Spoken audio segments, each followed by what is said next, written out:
Hello and welcome to Talking Aussie Books, a new weekly podcast shining a spotlight on Australian fiction. My name is Claudine Tinellis. As a writer and avid reader, I love chatting about books. And in this podcast, I'll chat to authors, publishers and readers, giving you, dear listener, insight into what's hot on the Australian fiction scene. So if you're looking for your next book recommendation or just want to know more about Aussie fiction writers, this podcast is for you. Grab yourself a cuppa, sit back and enjoy. Today's guest is a secondary school English teacher by day who, since the age of 3, has wanted to work in a bookshop surrounded by her own work. She studied creative writing at the University of Melbourne and wrote her thesis on teen fantasy fiction. In 2018, she was awarded the Ian Wilson Memorial Fellowship from the May Gibbs Children's Literature Trust, which helped her write her debut novel, due to be published by Affirm Press on the 29th of September. A fantastical adventure set in what was once an iconic Melbourne store known as the Coles Book Arcade, and which was reputedly said to have been the world's largest bookstore. The book is called The Grandest Bookshop in the World, and the author is Amelia Mellor. Welcome to the podcast, Amelia. Thank you, Claudine. I'm delighted to be here. It's wonderful to have you, and I wanted to say congratulations on this fabulous novel, your debut. How are you feeling about its impending release into the world? I won't lie, I do have a bit of stage fright. It seems that every day there's something new to do to promote it for a different bookseller or a different website who's getting excited about it. It's delightful, and I've seen comments online from people, and I'm starting to receive fan mail from booksellers. So I am excited, but it is all suddenly happening at once. So coming up to the big day, I'm definitely having a little bit of stage fright. I don't know why, because the horse has bolted, and I've wanted the horse to bolt this whole time, but now it's real, and I'm a little bit like, oh, my big moment, here it comes. I feel like I should feel more positive, but I am a little bit nervous. Look, I'm pretty sure you're not alone in feeling the way that you're feeling, and it's often why I ask the question. The thing is, I when I was, for the years and years that I was writing other manuscripts and stuff, I psyched myself up for the strong possibility that it was going to be a modest success for my first book, but it's getting a lot more attention than I ever thought, and I am blown away by the response. Yeah. Now, Amelia, I was fascinated to learn about the inspiration behind this gorgeous story about the Cole family and the magnificent bookshop established by Edward William Cole in 1873, a world-famous bookstore by all accounts, which occupied the site where David Jones now is in Bourke Street Mall in the heart of Melbourne. So I wanted to know, can you tell me how you came to learn about the store and uncover the story of the Cole family? I came to learn about it when I went to my friend's house, and she had Cole's Funny Picture book on her shelf. She had recently found out about Mr. Cole and was a little bit obsessed, and I spotted it, and I wanted to know, what it was, and I started leafing through it, and it was so whimsical and bizarre. We started talking about it, and she read a little article that she'd found about it, and my first reaction was, how have I never heard about this? Yeah. My second reaction was, this would make a really fantastic middle grade story. I couldn't believe it had actually existed. It sounded like Wonka's Chocolate Factory or the Magic Faraway Tree, all these little different departments, and each of them is their own world, and they come together in this massive emporium. And then I actually had the title before I had any of the characters except for maybe Mr. Cole, but she read out the ad for the opening of the 1883 arcade, which was the big one, because there were some smaller ones at various times. But the 1883 one on Bourke Street Mall was advertised as Cole's new book arcade will open on Cup Day. It is the finest site in Melbourne and the grandest bookshop in the world. And I looked at my friend, I was like, and that's the title. What a great title. And she goes, it is, isn't it, you writer, you? And I sort of went, oh, yeah, look, I'll scribble something down and then I'll put it aside. But then the following week, we went to the Melbourne Museum. We saw the wonderful symphonian. That's the music box. We saw the mechanical chicken that laid the tin eggs with little treats and toys inside. I mean, doesn't work anymore, but it did back in Mr. Cole's day. Oh, they have the little sailor dolls that turned the signs outside. So we went and saw the museum. We went and saw the last traces in situ of the book arcade, which is Howie Place. There's a sandstone building and a glass roof, but that's all that's still there of that. And we sort of, looked at some of the other old buildings, and we ended up at the State Library, where I found the biography by Cole's grandson, who was named after him. His name was Edward William Cole Turnley, and he wrote this wonderful biography, and I read that, and I found out that not only was Mr. Cole this amazing historical figure, and not only did he have this fantastic shop, when I found out that he actually lived there with his wife and his 6 kids, I knew it was going to happen. It wasn't just an idea scribbled in my, story ideas folder. It was going to happen. Yeah, fantastic. Now, when I was doing a bit of reading about the arcade and the bookstore, it sounded to me like Mr. Cole was an extraordinary and visionary man in many respects. He believed in the power of education and advocated for a peaceful world without borders, and was fiercely opposed to the White Australia policy. He sounded like a novelist's dream. Yes.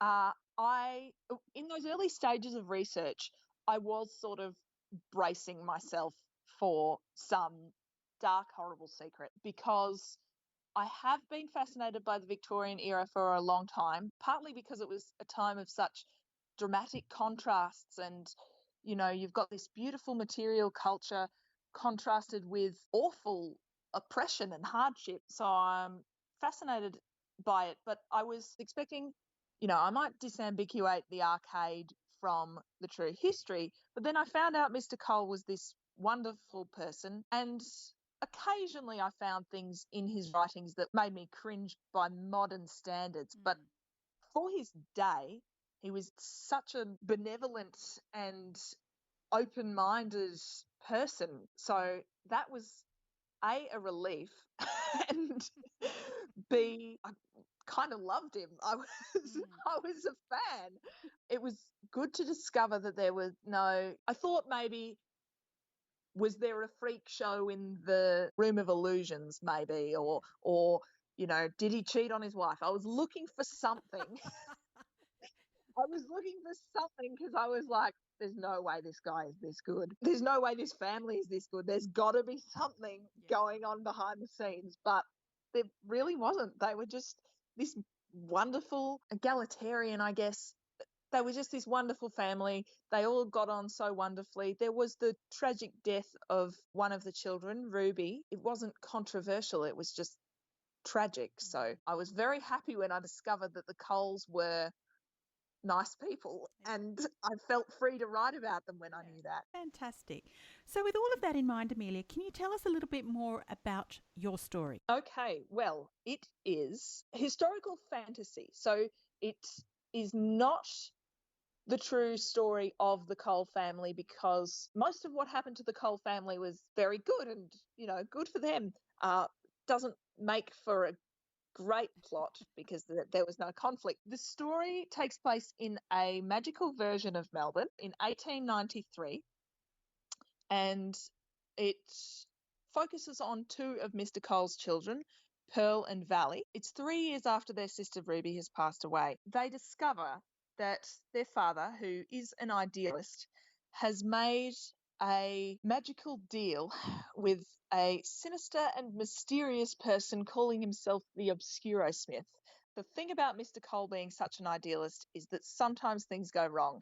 And where the Obscurosmith is concerned, things always go wrong. And what starts to happen is, in payment for bringing Ruby back from the dead, the Obscurosmith starts to drain the life from Mr. Cole and the book arcade, because they're so linked that it's almost like the book arcade has an aspect of Mr. Cole's conscience or spirit. To save their father and their home, Pearl and Valley strike their own deal with the Obscurosmith.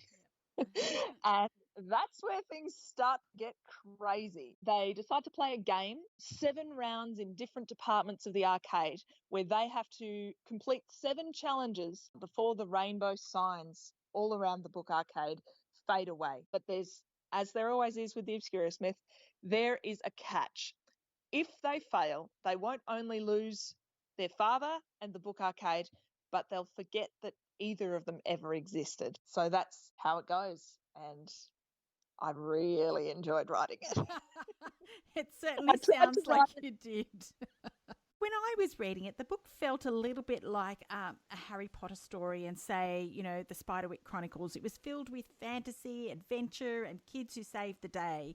So I wanted to ask you, was it always your intention to write a kids' novel of this kind, or was it more a response to what you knew and learned about the arcade and the Cole family? Well, I have been writing for kids and teens for a while, and I sort of always wanted to go into that. But when I found out about the arcade, there was no doubt. I thought, this is a middle grade concept. This is a middle grade book. It's that kind of colourful, magical world. And also, Mr. Cole was very into good, clean fun. So I thought for YA, it was a bit young and a bit sort of, there wasn't enough complication. I didn't think there was enough about how complicated the world is, which sounds weird because the world of the book is very complicated. In YA, you grapple with some aspects of life that are a bit different, coming to terms with sexuality and all of those kinds of things. And the arcade just didn't seem right for that kind of starting to explore adult concepts, even though, I do explore some concepts, like some life lessons, I guess.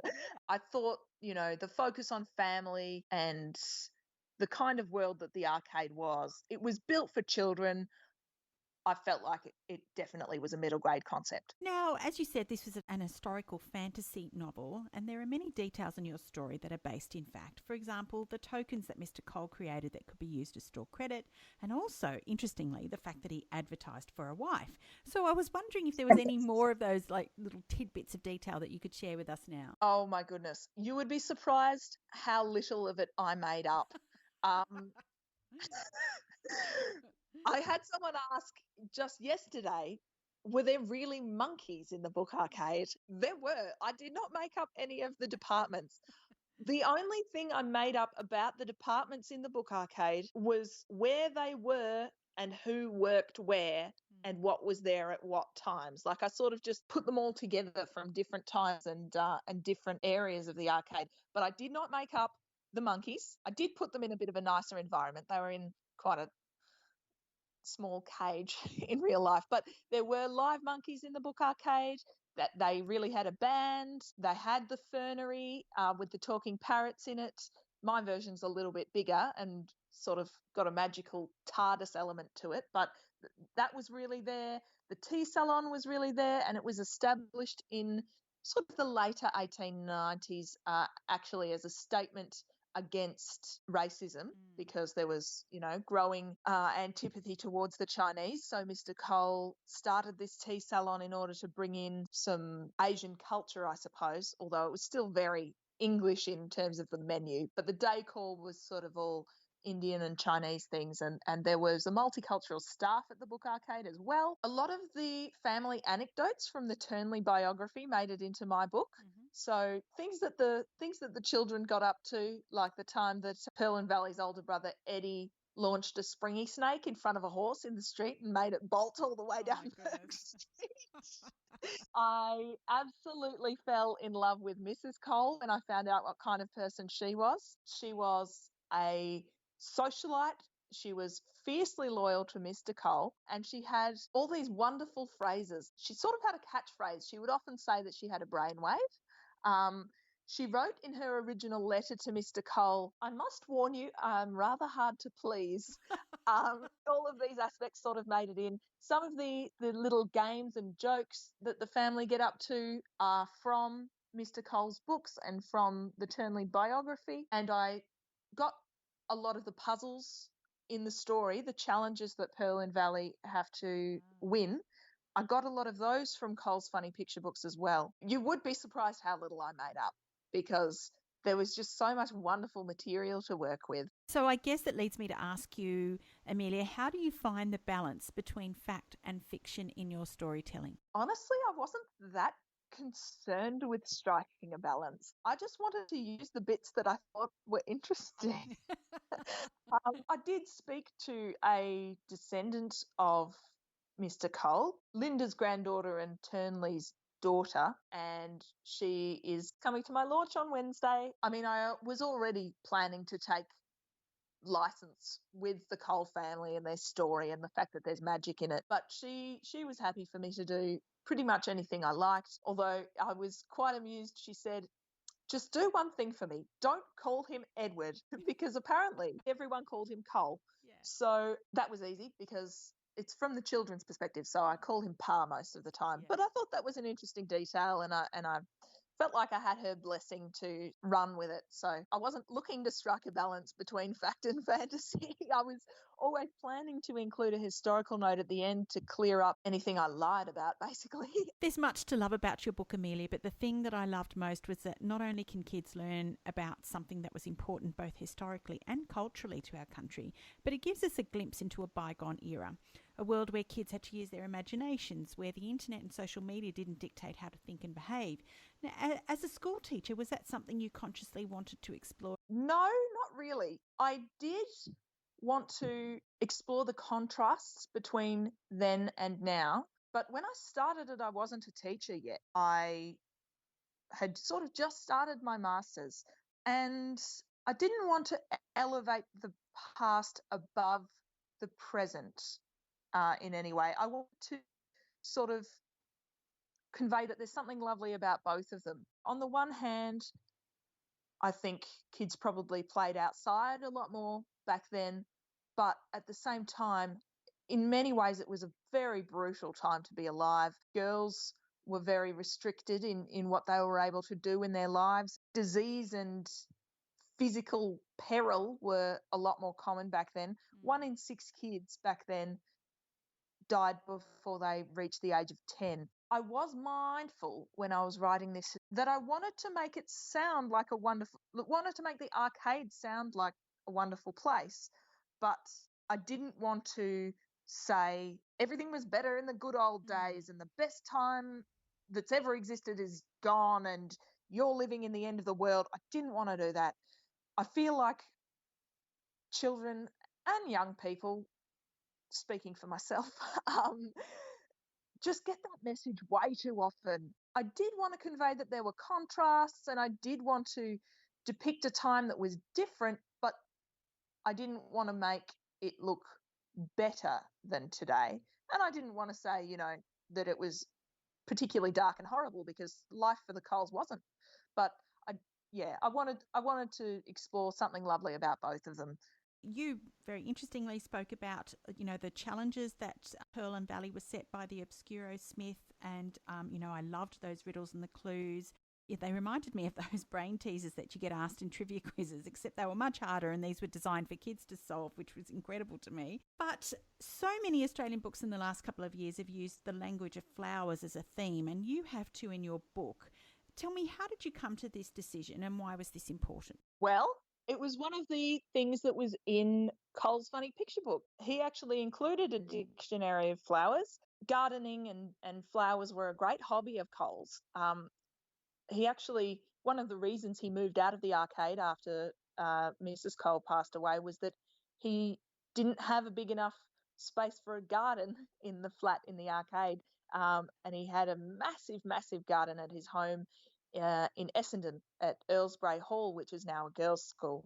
The language of flowers has fascinated me for a while because I love secret codes. And with the riddles and the puzzles and the flowers being a secret code, I was a massive fan of Deltora Quest when I was a kid. So for a long time, I really wanted to do something like that in something that I wrote, because flipping through them and reading them and trying to solve them was so much fun for me when I read those books. The decision to use the language of flowers was really just so I could get another thing about secret codes in there and another fact about the Victorian era and another element of Cole's works, I guess.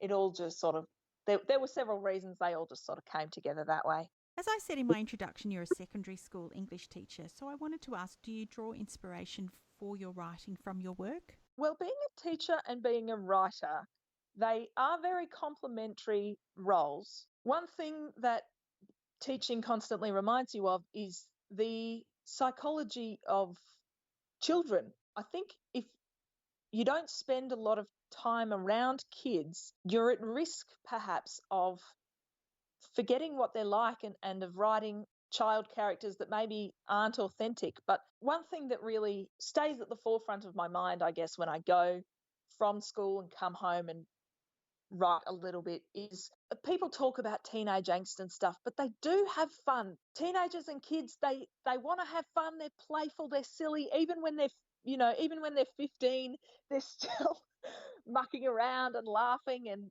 something that frustrates me in a lot of YA, particularly recently, is that the kids never seem to have any fun at all. Yeah. And Very that's emo. not what Oh, they're so emo. And that's not what I see at all. Even the quiet kids, they're having fun, even when they're supposed to be working. They're still having fun. They're maybe just not having fun as loudly as some of their classmates, but they're still children and they still want to play and have fun and be silly. And, it's not all as serious as I think it's often made out to be, particularly in fantasy fiction. I certainly don't base my characters on anyone from school. I think that's a very fraught situation. Um, and I don't use lines that they say, but I do try to keep their habits and their mannerisms and their psychology in mind, and try not to make them come across too serious, but also not too old or too young. Indeed. Now, do your students know you've written a book? Absolutely. I never shut up about it. They're very impressed. And at my previous school too, they were very impressed, particularly those who love English themselves and want to be writers or creatives themselves. They ask, how's the book, miss? When's it out, miss? The other thing is, because I'm now in a regional school, our school community it's not very small, but it is close, and you do see people at the supermarket. They're very supportive of locals. Lately, I've been running into a lot of people around town who say, I've bought 2 copies or I've bought 6 copies. Got to support them. Yeah. So that kind of community support is really wonderful, and it is reflected at school too. Kids have said to me at school, "I'm so excited for your book, Miss Mellor." Back when we were doing on-site learning, sometimes on a Friday afternoon with my year 7s, if they'd finished their creative writing, which we did on Fridays, if they'd finished that, I would pull up a riddle from my research or something like that, and the year 7s had a good crack at that.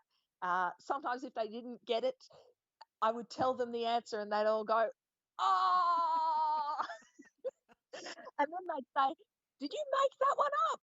When I did, they were like, "Whoa, that's so cool." The year 7s, I have to say, are more vocal about it, which is great because they're in the target age group. But the year 9s are interested, the year 11s are interested, even though they're not the target age group. They seem to be very impressed that I've set this goal and gone for it like gangbusters and just persevered and got it published. So yeah, they're actually they're really wonderful and they want to know about it, and I am chuffed. So I'm glad it gives me an opportunity to talk about it because it's such a massive part of my life lately, and I've got to tell someone. Oh, that is so beautiful. And what a wonderful role model that you are for all of these kids who might be dreaming a dream themselves and can see that it's never too late to follow your dreams. Oh, thank you. I actually found that with Mr. Cole's story as well. He didn't start selling books until he was 33, and his start in life was a lot tougher than mine. It's kind of nice to be able to do that for other people as well. Yeah, fantastic. Now, the cover, I have to say, of this book is magnificent. It's a gloriously colourful hardback, and I know lots of authors don't have any input into their book covers these days, but you must have been happy with this one. I was absolutely thrilled. I was aware of, how little authors usually have to do with the design, and I was fine with that. I, certainly didn't intend to dictate anything. Publishers know what sells, so I trusted them with that. I did say it'd be nice if there could be some kind of tribute on it to Cole's Funny Picture Book, something to link it to that. So I think I said maybe a rainbow. And they did such a wonderful job of bringing it to life. There was a designer and an illustrator. So not only does it have that fabulous rainbow sign, it's also got gold foil, which is something that Cole's book actually had, the very first edition of Cole's Funny Picture Book in 1879. But not only that, it's got a gorgeous little set of windows into the different departments.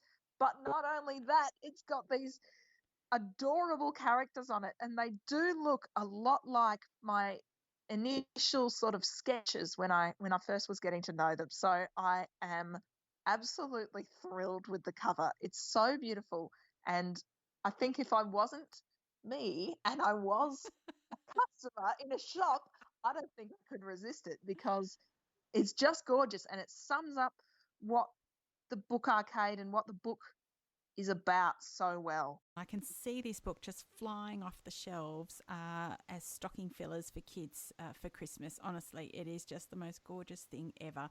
Obviously, now is the time for you to be reveling in your marvellous achievements and to celebrate the launch of this book. But do you have plans for another book somewhere along the line? I certainly do, Claudine. I am writing a prequel at the moment, which is set in Paddy's Market in 1871. So this is 22 years earlier, before Cole had the book arcade, when all he had was a bookstall in Paddy's Market, which is sort of the spiritual predecessor of the Queen Victoria Market. The hero of this prequel is William Thomas Pike, who was first hired when he was 14. I've made him 12, but he was hired in his early teens to work for Cole. He was his very first employee and longest serving. He was the senior manager of Cole's Book Arcade for his whole working life. And it wasn't until Cole passed away and sort of the business started to be mismanaged that Pike finally retired. So it's another magical adventure. There's more riddles, there's more challenges. We're with Billy Pike, who is a working class boy. He's the oldest of 7 children, and there's 2 more on the way. And as he goes around the market, he meets and is confronted by all of these bizarre characters who, again, were real. There was a lady wrestler at Paddy's Market. There was a tattoo artist just out in the open. Somebody was extracting teeth, claimed that they could do it without causing any pain. Oh my God. Actually, no. What he claimed was, nobody's ever heard my patients yell. And then he would have a brass band play over the sound of the screams. So Paddy's Market is another one of these sort of great settings which has so many interesting little areas to explore. So that's what I'm working on. And Mr. Cole is back, of course, a bit younger this time, and the rascally, dastardly Obscuro Smith Magnus Maximilian is back again too. Many writers listen to this podcast, Amelia, and given your experiences of the writing and publishing process so far, what tips would you offer anyone looking to write a novel or to get published? I would say it's important to write with your whole heart, but then remove yourself from the work. So I've found a lot of aspiring writers that I know and people who've tried and not succeeded in publishing. They get discouraged, and I think part of it is that they hold on to too much of the work, and they find it hard to take criticism because they have put so much of themselves into it, but then they haven't taken themselves out of it at the end of the process. So I guess I would say to aspiring writers, you are not the work. And if someone's criticizing your work and giving you feedback, they're not criticizing you. And if you don't win that contest, or if you don't get that publishing deal, or if you don't get that agent you wanted, or if your book gets, like one of my manuscripts did, if your book gets to acquisitions and then gets rejected, it's not you that's failed. It's just that the work, for whatever reason, didn't succeed that time. And it might be because of somebody's opinion, and it might be just that it wasn't a good fit, or it might be that the work itself is not ready to be published, as mine wasn't when it got rejected at acquisitions. Not this book, a different book. Know when to step back, and absolutely don't take criticism personally. And also, if an idea isn't working, you can abandon it. You can remove yourself from that work and you can put it aside. You can cannibalize that manuscript for something else, because I know people call their books their babies, and sometimes I call my book my baby, but they're not your babies. They're your work. They're an artistic work, and it's not a criticism of you if somebody criticizes the work. It's not a failure of you as a person if your book doesn't get accepted for whatever you've submitted it for. I think the key is to be able to step back and to be able to try again and to be able to put aside work, even if you've worked on it for a really long time. If it's not working, you can put that project aside and you can do something different. I think when people hear "don't give up on writing," they take it a bit too literally. I think there are some times when you need to not give up, but put a work aside, do something else, come back to it, step back, and to be able to allow people to make changes to it, I think is really important. I've definitely enjoyed working with my editors. Actually, Claudine, I started being part of my school's writers club when I was just in year 7, and it got me used to taking feedback, sometimes quite harsh feedback from other teenage girls. And I think being able to separate yourself from the work and take criticism and take it into account without letting yourself get in the way or without taking it personally, I think that's a huge part of being able to succeed as a writer, because people give feedback because they want to help you improve it. That said, not all criticism is necessarily right for your book. You have to weigh up what people are saying as well and not necessarily take it all on board, but it's certainly not a reflection on you as a person if your work needs a bit of revision or needs to sit for a while and you need to come back. Amelia, it's been a delight to chat with you about this gorgeous book. I loved reading it and I will enjoy recommending it to others. I wish you every success with it. Thank you very much for joining me on Talking Aussie Books. Oh, thank you so much, Claudine. It's been wonderful. Well, that's a wrap, folks. If you enjoyed this podcast, please leave a review on iTunes or drop me a line via my Instagram at Claudine Tinellis or on my webpage, claudinetинellis.com. Thanks for listening. Until next time, happy reading.